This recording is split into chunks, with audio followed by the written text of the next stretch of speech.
Hi, welcome to Cash Talks. This is my first episode tonight, talking about all things real estate and a little bit more.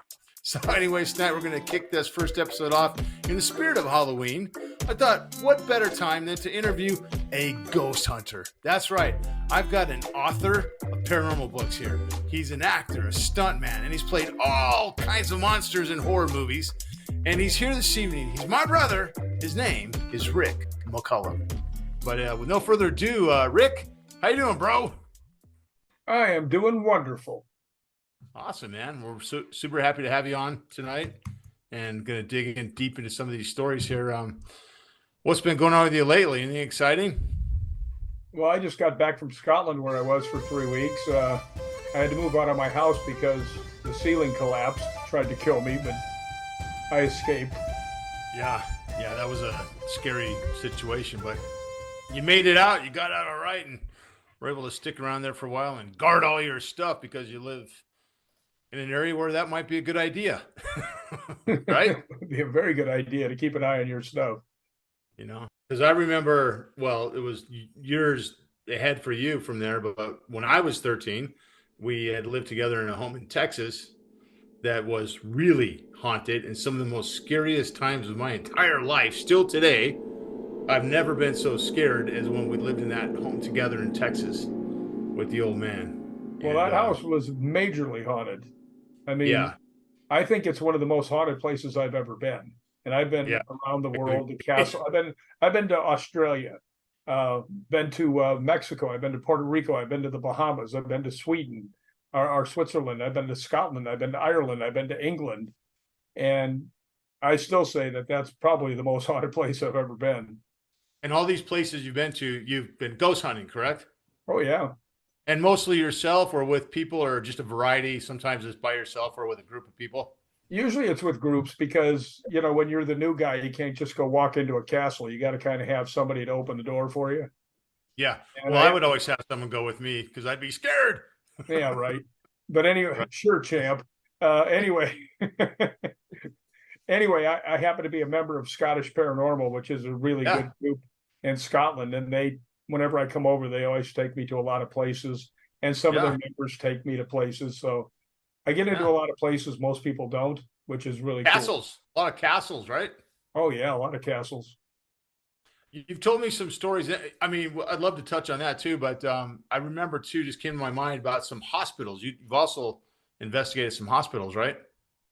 Yeah, I've actually investigated Old South Pittsburgh Hospital, Dodge Phelps Hospital. What was the other one? Linda Vista Hospital. Were any of those the ones that had the big tuberculosis cases in there? Glad you said that. Waverly Sanatorium was the one, and I also ghost hunted there, and that place is crazy haunted too. Yeah, I would imagine with that whole, because there's a lot of history about that whole situation, right? Yeah, it's very sad history. They just put people there, frankly, to die because there was no cure. So what they would try to do is make them as comfortable as possible. They had a sanitarium, on the top floor, you could go up and get sun and feel a little bit better. Right. But one of the weird things is there were so many people dying and all the people were up on the roof. They could see the ambulances taking everybody away and the hearses. And it wasn't really very good for morale, I guess. So the train used to come and there was a long tunnel where they would take stuff down to the train or they would bring it up to the thing. I remember that, yeah. And it's called the Death Tunnel because that's where they started taking the bodies out. And that is extremely haunted in that Death Tunnel. So I was down there and I heard singing. And there was a girl and a guy with me. And I looked over and she's looking around. I said, "You hear something?" Now, here's a secret if you're ghost hunting. You never say, "I heard this. Did you hear it too?" You always ask them what they heard. Right? Okay. That way you get a real answer. And I said, "You hear something?" She goes, "I hear singing." I said, "What does it sound like?" She goes, "I don't know." She says, "It's weird." I said, "Does it sound like chanting?" And she goes, "Yeah." I said, "Does it sound like the people who follow the hearses in New Orleans?" She goes, "That's it, exactly." So it was strange. I took off and I went running up the stairs. This is when I still had knees. And ran up the stairs and looked outside. not a person on this whole place. And this place is huge. I mean, it's gigantic. Right. But yeah, that place was really, really haunted. Yeah, big time. I remember that story. That one definitely stuck in my mind for a long time.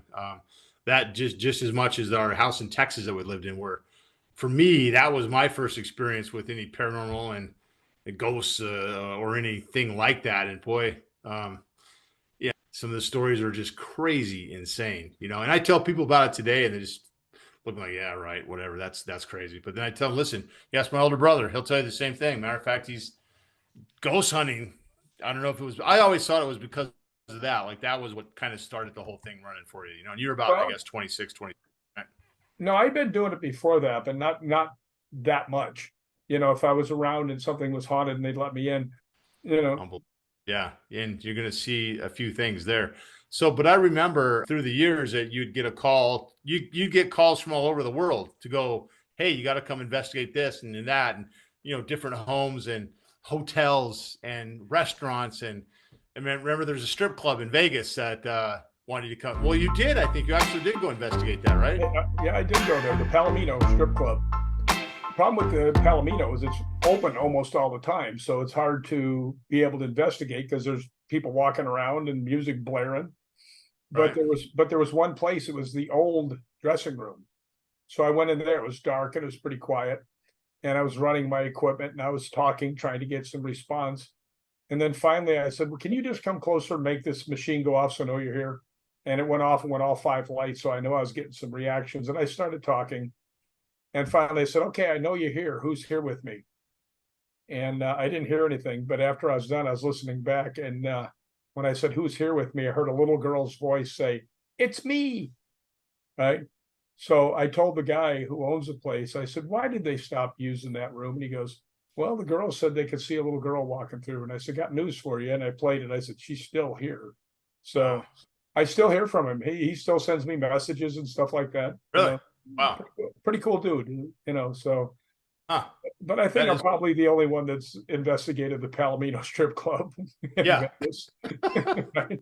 So, bro, what the thing that really that I know that a lot of people maybe don't know, maybe a lot of them do that are in the paranormal world that because you've been exposed to, my God, everyone going to all these festivals and events that they're always bringing you to, and even the Scottish Paranormal Group and all the other ones out there in the world, is that you really, and I know this from you, from just who you are anyways, besides ghost hunting, but business and sports and everything, it's just the level of integrity with, you're not going to bullshit anybody about this. It's going to be, because I know places have called you and said, hey, we want you to come and check it out. And you go and you say, no, there's nothing there. I saw nothing. I felt nothing. I saw nothing. My meters show nothing.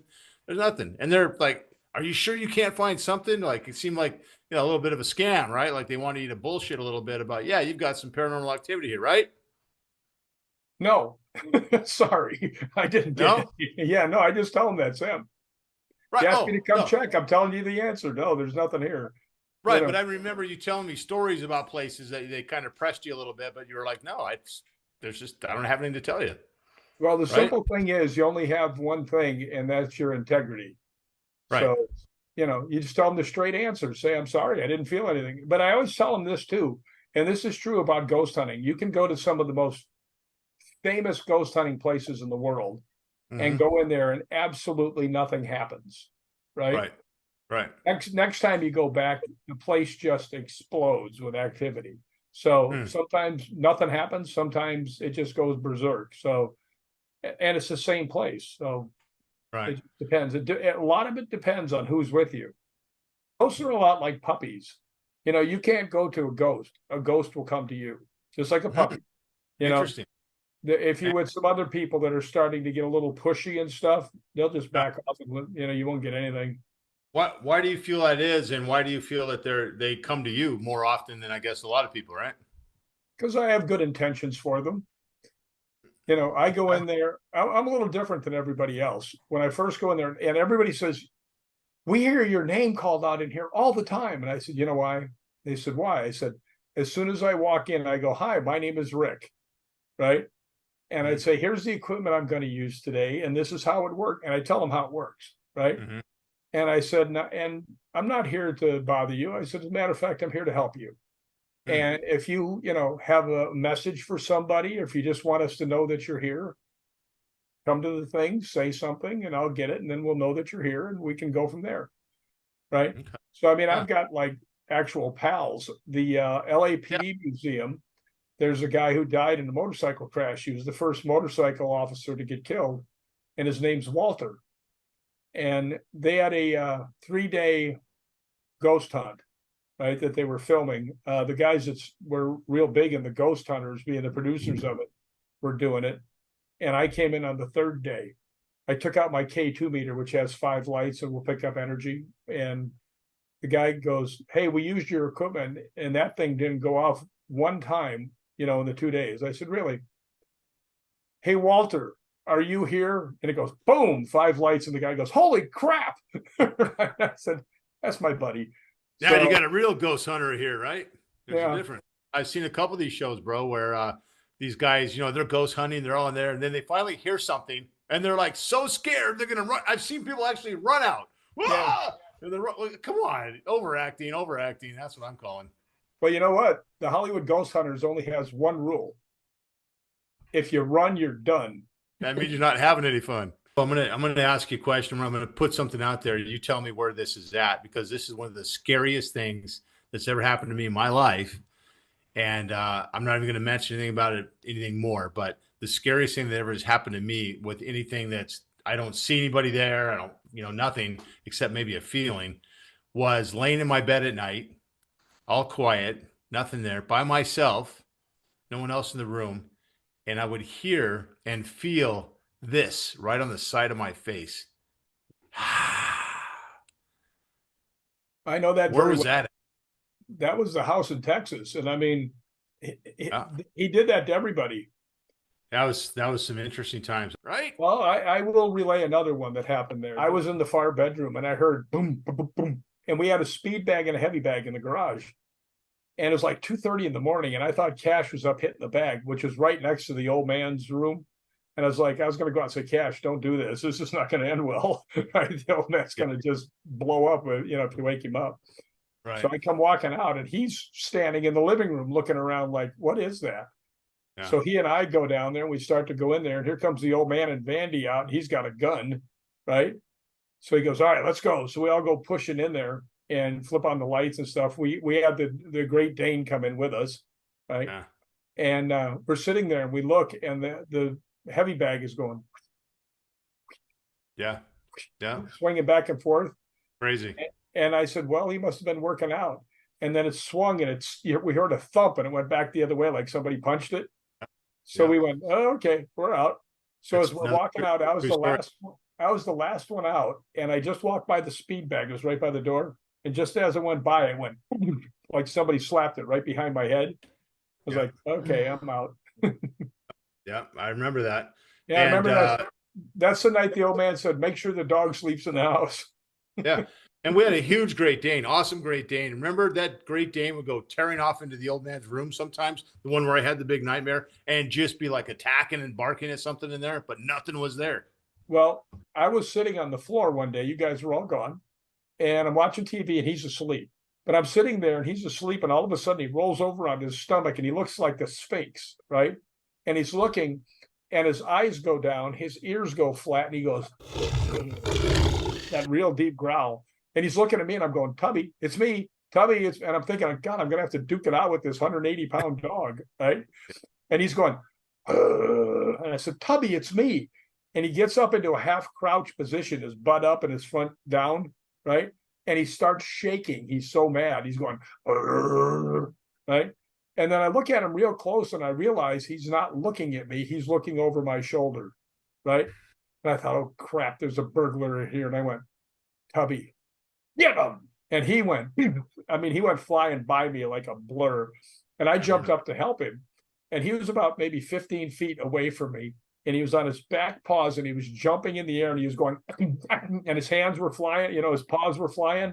And finally he came down, he stood there, and he looked around, he turned around, looked at me, and he stood next to me like, "Okay, we're good." I would always make sure to go around and look at all the doors and windows, make sure they were locked. And you'd wake up in the morning, and not only were they unlocked, they were open.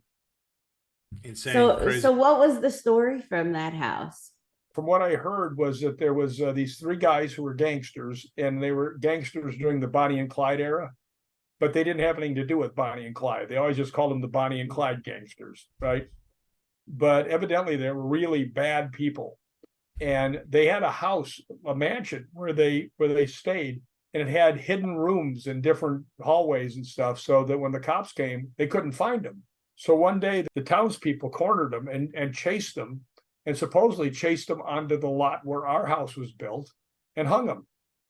Right? Yeah.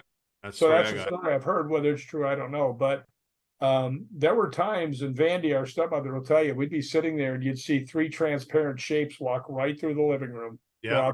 Walk out to the back. I'd seen them. Yep. Now, this was a single story home, good size, real nice looking home, cul-de-sac, Texas, nice neighborhood, right? Our old man was renting it, I believe, at the time, right, Rick? Yep. Was a rental, I believe, right? So, because my dad was producing shows back then, so sometimes he need more flexibility and things like that. But we were in this really nice, modern looking single story home. I'm in the backyard one day. This is another story where Rick threw me over the fence one day because I got smart ass with him, and I landed on my back, and the big Great Dane bit me in the head and drug me across the backyard. That was another scary day, but that was a whole different story. But I'm in there without the dog and that whole situation going on, and I see the neighbors kind of look over the fence at me. We hadn't met yet, and kind of met. Hey, how you doing? And I'm just a 13-year-old kid, right? So they weren't having a lot of conversation with me, but they said, "You guys have been here longer than anybody." Wow. And I was like, from what I knew, we had not been there very long. Yeah. Right? Yeah. So that was interesting, so just add that to the story. Oh, they all knew that the house was haunted too. They even told me, they said, nobody's ever lived here for more than 2 months. Yeah. Yep. So yeah, crazy stuff. And what about animals? You think animals have something there they could see and feel more than humans? Well, I know Tubby did when he took off after whatever that was. Matter of fact, the girl that lives downstairs, her nickname is the nice girl who lives downstairs, April. She's got a Rhodesian Ridgeback. So when she goes out of town with her boyfriend, Elliot stays with me. Okay. But I actually have a video of this where all of a sudden he goes to my back room, where people have seen things, including Gianni. And all of a sudden, this real nice dog goes back there, and his tail goes up, and he's like all muscled up. And any animal, when they're really mad or going to attack, they go deep in their growl, right? They don't, yeah, they go, right. So I'm sitting there, and Elliot's going, and I was like, oh, he's seeing him. And finally he stops, and he turns around, he comes running back to me, and he looks up, and he's like, we're good. And then he looks at me for a second, and he turns around, he sits at my feet and stares back at the door, just in case. Good Lord. But yeah, animals can really pick up on them. Huh. That's super interesting. Well, yeah, I have done recordings here, and I don't really get anything, except for one day. When I got inducted into the Hall of Fame for Scottish Paranormal, they gave me a couple of spirit boxes, right, which you turn on, and you will hear voices and things come through it. And I was sitting there, and I was asking questions, watching TV, wasn't getting anything, right, on either one of them. Finally said, well, I'm getting ready to turn this off. Is there anybody here? Right. And a woman's voice, clear as could be, went, we are here. I was like, yeah. Yeah. But I mean, as clear as a bell. I mean, you went Three Stooges on them, huh? When you go to do these ghost hunts, which, we're really more discovering, it's really more about ghost whispering, really, or just getting to know the ghosts a little bit and kind of letting them open up to you. And do any of them talk to you besides just some of these little words, or do you get a feeling or anything like that? Oh, you'll always get a feeling if they're around. I mean, yeah. If you really have what it takes to be a real ghost hunter, because I've been doing it for a long time. So now I get it all the time. I mean, I'll be walking along and I'll just stop and they'll go, what? I'll say, there's something right behind us. Right. And then we'll hear a noise right behind us. They go, how'd you hear it? How'd you know this? And I get feeling back then. Right. Just comes with the territory. But yeah, there's a lot of weird stuff that happens. So you get a feeling of the presence, but I'm asking to further that with, do you get a feeling of a negative feeling, or maybe it's just somebody that, because I guess from talking to you before, you were telling me that these spirits or ghosts, sometimes they don't know they're dead, right? Yeah, Or they haven't left yet for whatever reason. yeah, But that's one of the things people talk about is, and they seem to think that is if you die suddenly, that tends you get a lot more ghosts that way because they don't know they passed away. Right? And then I think there's just others that are afraid to take that trip down towards the light to see exactly where they're going to end up. So I think they just stay right where they're at. But yeah, there are negative ones, and when they're real negative ones, they're really negative. So I mean, it's yeah, it can be pretty scary when the real nasty ones come out. And the ghosts we had in Texas were just like mean ghosts, angry ghosts. Yeah. They didn't give a crap if you were there or not. They, if they wanted to do something, they did it. Which would make sense that they could be three gangsters that were hung in the backyard, right? Yeah. For people out there that aren't ghost hunters or involved in paranormal like that, but they've been around in a situation that's, snuck up on them, like, and scared them, maybe they're by themselves and somewhere, a home at night, the lights are off, whatever. And they're maybe the little kids in a room and they're scared in there by themselves. Cause a lot of younger kids in the dark, they have a tough time with that for a while. Is there anything you could suggest to people, like, what they should do at that point if they want to find a little comfort or to feel better at that moment? It's real simple. Somebody's watching over you. Relax.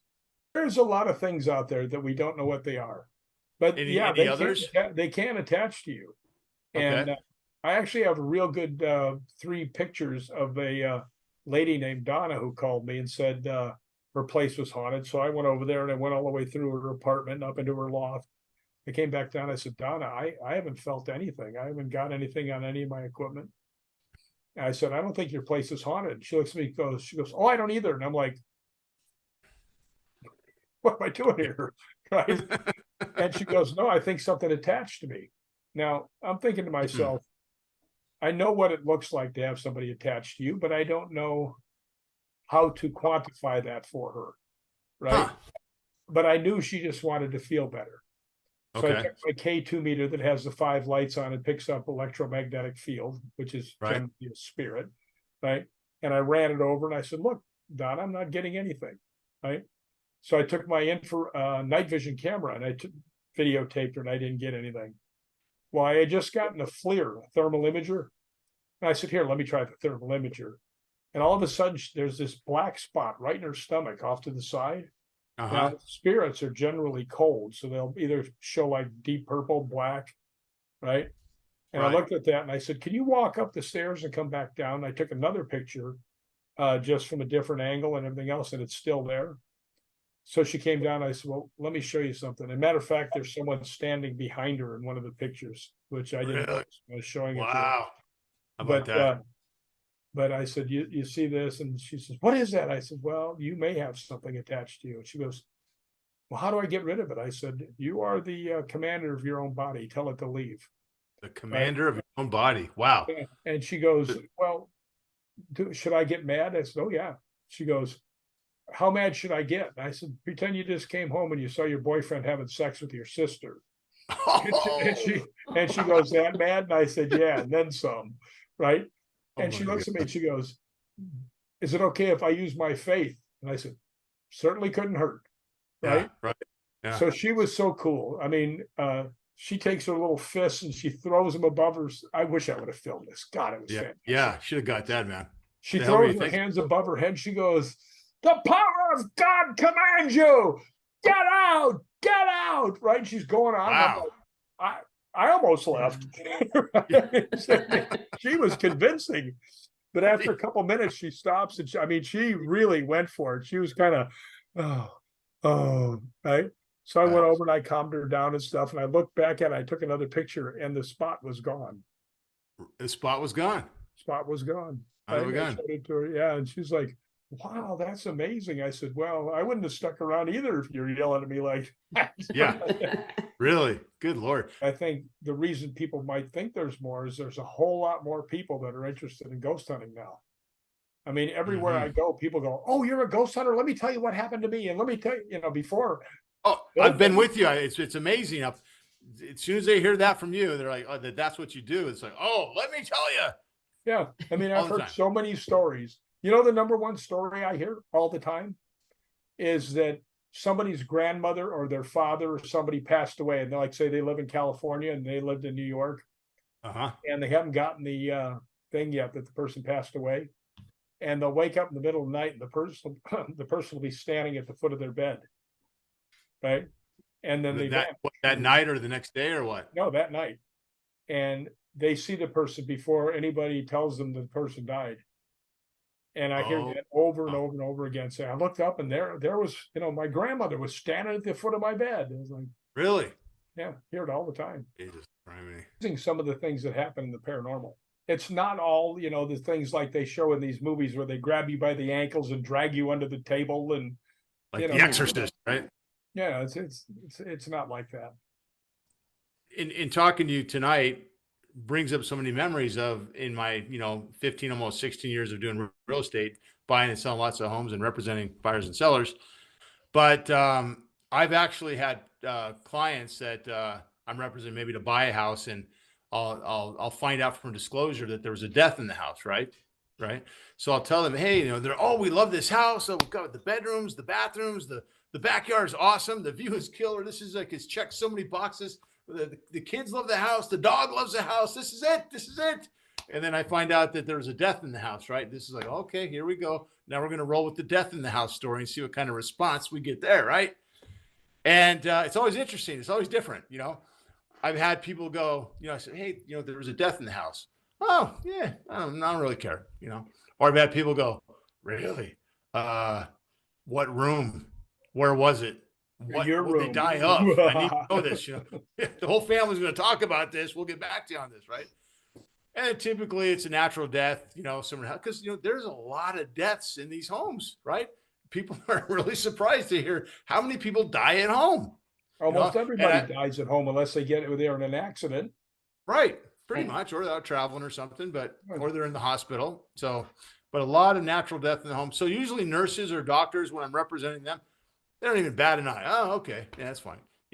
Now murder, that's another story, right? But before I go into the murder, let me tell you, one of the worst things I heard about in a client I was representing buying a house is that, yes, there was a death. Okay, we didn't get all the details, but as we're in escrow, one of the neighbors came over while I'm with my clients and says, yeah, so the guy died of a heart attack, right? We're like, yeah, no, now we do. We knew there was a death, but we didn't know where. And he goes, oh, it was in the hot tub in the backyard. Yeah. He died in the hot tub, heart attack at night. They didn't get him till the next day. He was like boiling in there the whole time. So my clients are like, wow, they took the house anyways, long story short, but that was an interesting one. Hope they cleaned out the hot tub. Yeah, right. They did. I remember that was the thing. They had to drain it. Yes, that's right. That's right. We had, good. We said, we'll go forward, but we want the hot tub cleaned out. Well, let me give this for the people who might be thinking of buying a house from you in the future. You are the captain of your own domain, and you can throw them out. And you can throw them out. I mean, it may take you a week of yelling at them, say, you're not allowed to be here. Now leave. Yeah. Get out.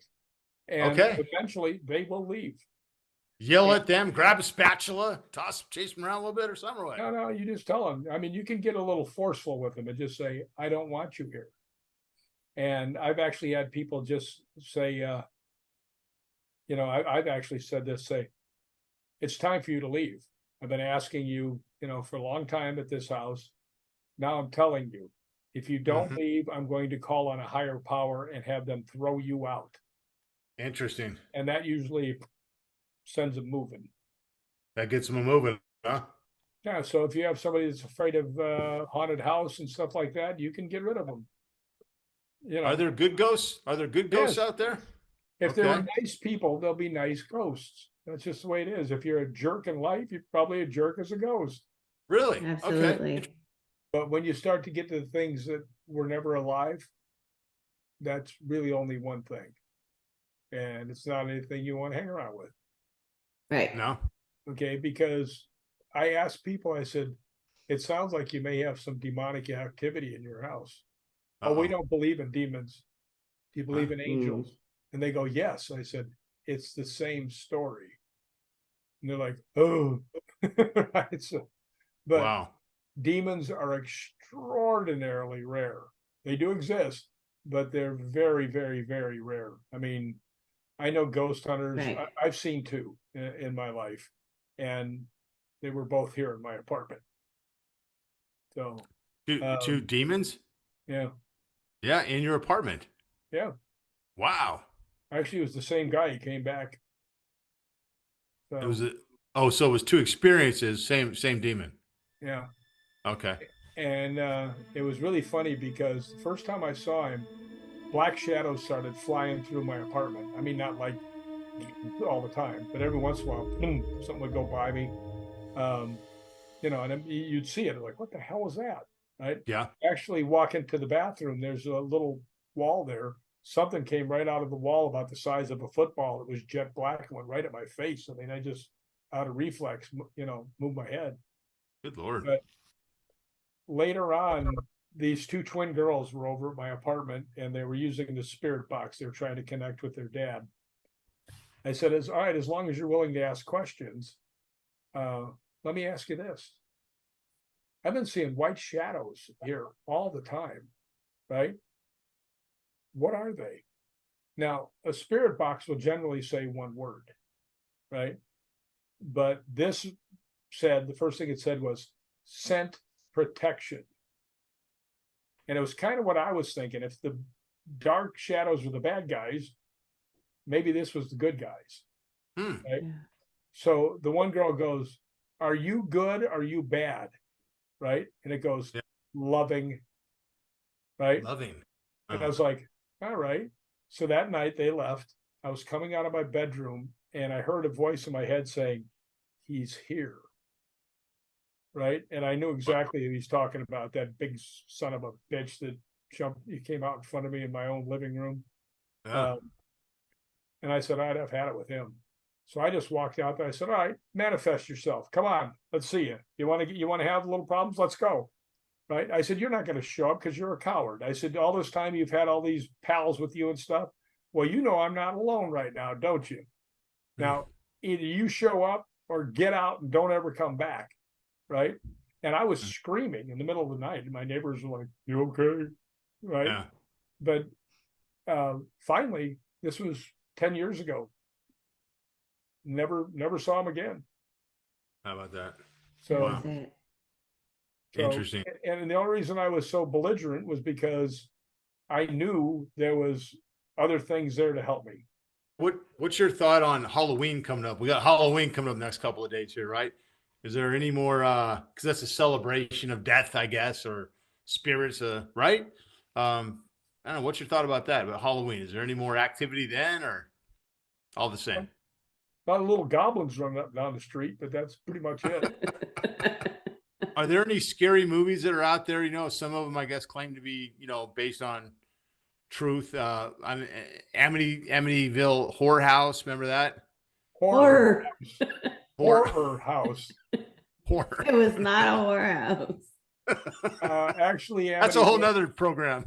Amityville Horror House has been pretty much proven to be a fraud. The one house, a friend of mine, Andrea Perron, she grew up in the Conjuring house. She was one of the little girls there. And they still go there every year, a couple times a year, and it's still really haunted. She told me, she goes, there's so much stuff that never got in the movies or in the book. She goes, we were both little girls, she says, and we looked up one time and my mother was sitting there in the living room and something threw her completely across the living room. Just, oh boy. Yeah. Have you not been to this home? No. Another one was the Poltergeist. Remember that one? That was a movie. That was just a movie. Nothing made up on that. Huh? Okay. Yeah. The one that is really based in fact is The Exorcist. Yeah. Okay. Yeah. There was actually a real kid. It wasn't a girl. It was a boy. And it wasn't Washington, D.C. It was St. Louis. They weren't in the house for very long. They took him to this one hospital had one wing that was not in use. And they put him in there. And when they finally they were trying to make him the demon that was in him. They thought, some people think it was the devil that was in him. He kept saying, I'll never leave until he says the word. I'll never say leave till he says the word. And nobody knew what the word was. Right. So they kept trying to, get what was happening. And finally the kid was thrashing around, and finally he goes, Dominus. And they said that there was an explosion sound inside the room that was so loud the security guards ran from the other building to come over to see what happened. About a couple miles away, there was a Sunday service, I think. And people said a giant angel, who they believed was Michael, appeared up at the altar right at the same time, because they asked for St. Michael to come and throw this demon out. And Dominus was the word he had to say to get the Dominus, which means Lord in Latin. Good Lord. By the way, just a little thing about the movie, The Exorcist.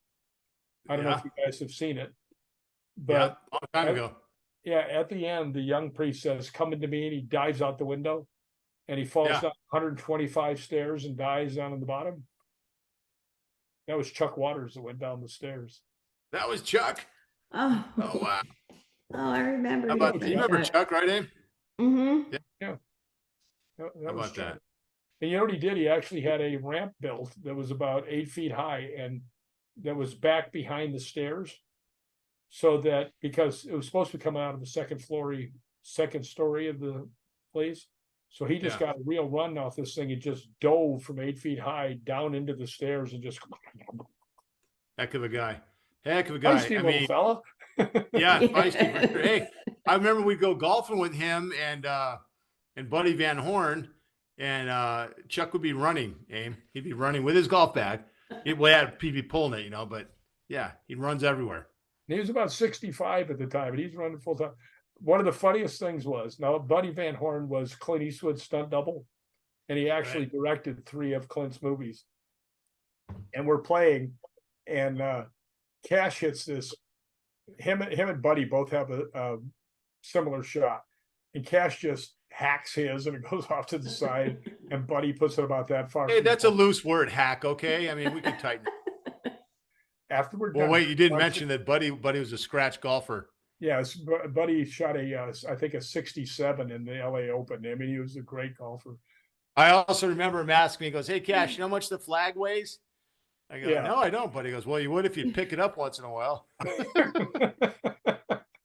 was having a rough day with Buddy. That meant Buddy liked you. If Buddy didn't like you, he told you straight out.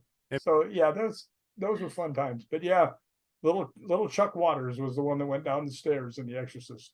Well, I got to make a mention too of all the buddies of yours that you've hung around with and done different movies with, and all these things that are all part of the Hollywood Ghost Hunters. With the monster roles that you guys have played, because lots of long history of doing stunts and Hollywood stunts and coordinating and all kinds of stuff. So you played Hatchet 1, 2, and 3, I believe it was, and 4. All of them. There was 4 of them. I was in all of them. All that you were Mr. Hatchet in all of them, and then no, I wasn't Deepstar Mr. 6. Hatchet. Huh? I played a part in part 2, where I got chainsawed in half. But I doubled Kane in part 1 and 3 and 4.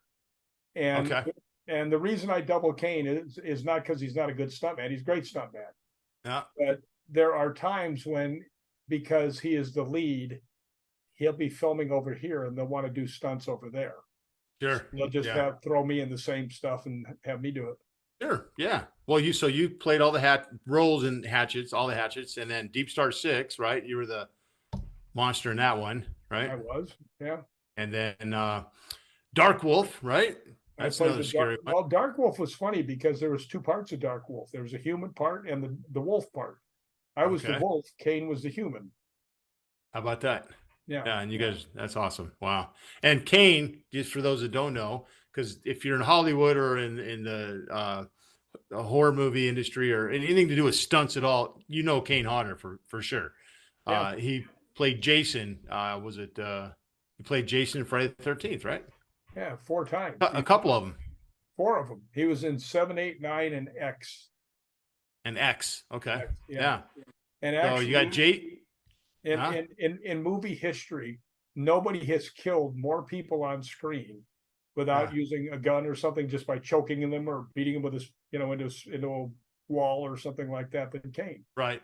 Kane has murdered more people on screen than anybody in history. Unbelievable. How So you about got that? Jason over here, and you've got you with the monsters you played. Then R.A., a lot of people may not know this, but he was in Texas Chainsaw Massacre, right? That was the one that scared the heck out of me. That's a scary dude right there. Plus him being just in life, he's 340 pounds. Is that right? 6'5"? 6'5" and 340 pounds. No, actually, I've seen R.A. run. He's pretty fast. Is he? Okay. Yeah, I was surprised. So Tombstone's the next big thing on the list, and I know that you've got all these paranormal shows trying to get you to come there and do all those things too. Is that coming up? Well, I get a lot of things where they ask me to come to conventions and stuff like that. So yeah, I may start going to more of those. Actually, I was one of the key speakers at LA Comic-Con, which is a pretty big deal, so. That's real big. Yeah, I was pretty happy with that. Yeah, that's really cool. We'll see what happens. Okay. But the key thing for today is for the people thinking about buying a house that had somebody die. If it is haunted, throw them out. Throw them out. Just toss them out. That's it. And if that doesn't work, we'll give you a call, man. Call me and I'll toss them out. So there you have it. Maybe haunted houses are subjective. Could you live in a haunted house sharing the same space with somebody else that maybe you're not quite sure who it is? Anyways, or maybe you could do like Rick says and say, just get out. Whatever you might believe, I do believe it's time to say goodnight and close this show and wish you all a happy Halloween.